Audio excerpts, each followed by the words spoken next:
Hey filmmaker, Chung Dha here. In this video I'm going to show you my method how I grade the Technicolor Cinestyle picture style for like Canon cameras. The most important thing of course is to set it correctly, and on my 550D the setting of the Cinestyle is like this. So this is just the standard setting, nothing extra changed. And also something else that is important is not to shoot above ISO 800 on like the Canon T2i or T3i or the 550D or the 600D.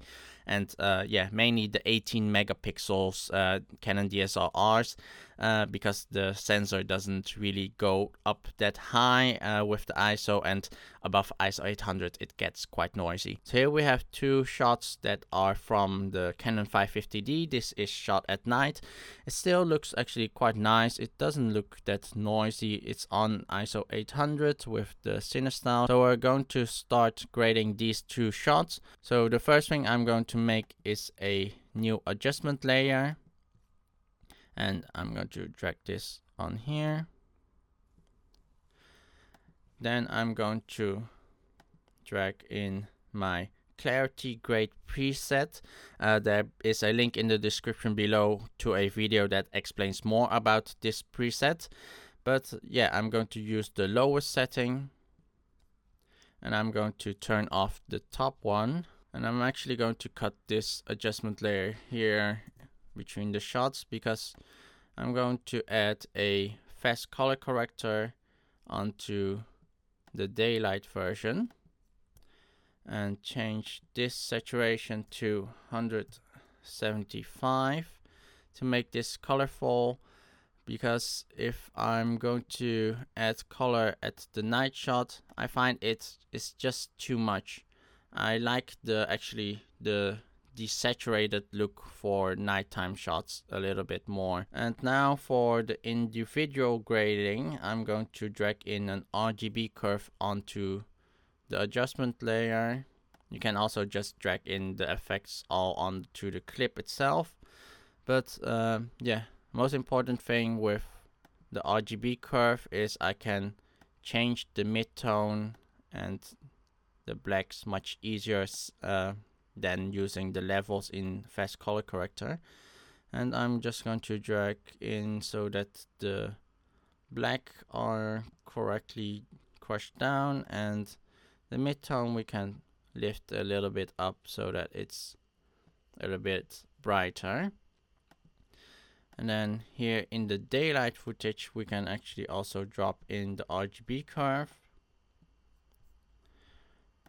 Do the same, we're going to crush the blacks a little bit so that the noise in the dark areas isn't that visible. I'm going to lift up the shadows a little bit because it will darken as well with the blacks. And the sky often for me doesn't look nice and blue with like the just adding saturation.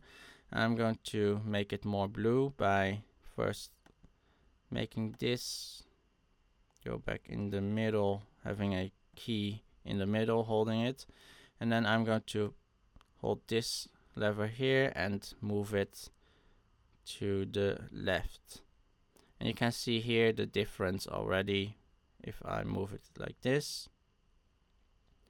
Now we have like a more correct blue sky. So if I turn this off and on, we can see it's not as flat as before and the sky is more blue.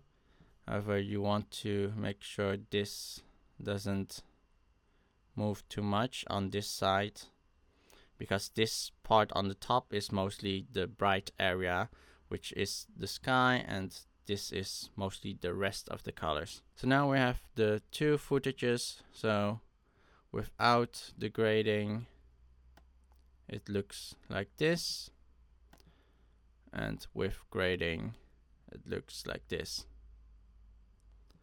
So here we can see the difference between graded and ungraded. Ungraded, you can see it's really soft, there's no detail in it, and adding the clarity effect actually adds more detail, makes it much more sharper, and popping out more of the detail of the structure of the handle here. While here we can see it looks all, very flat.